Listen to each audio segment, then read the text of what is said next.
lai thai ni jun ni guk tuni sim ding pai hian na lian chum neu khat pan li sagi pan som to pa in kami te gim na mukhinin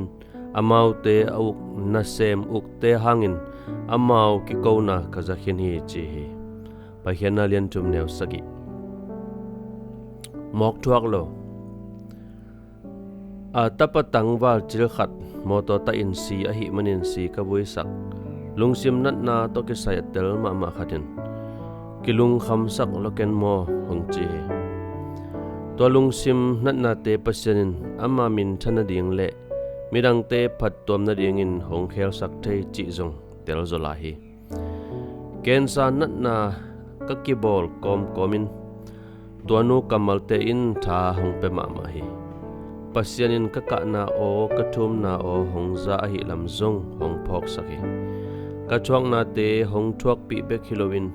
mirang te chi hong suak sak thei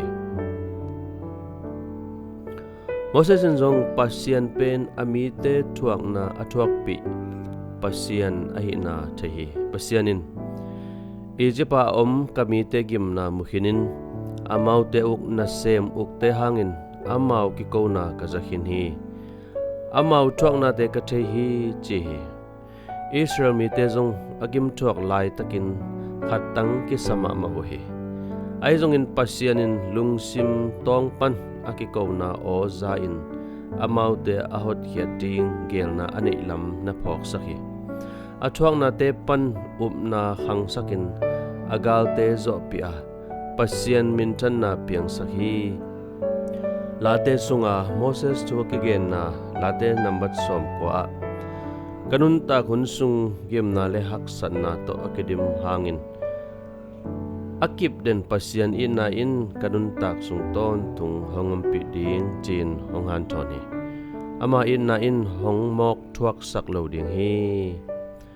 pasyanin naka na o hong za chi na theina bang nop tom hong pia hiam nang thuak na zangin pasyanin midang te akoi chi hu ding hiam ina pasyano kaka na hong za in ka thuak na nong thei manin lungdaming mirang te ahu zo ding in hongu ta in amen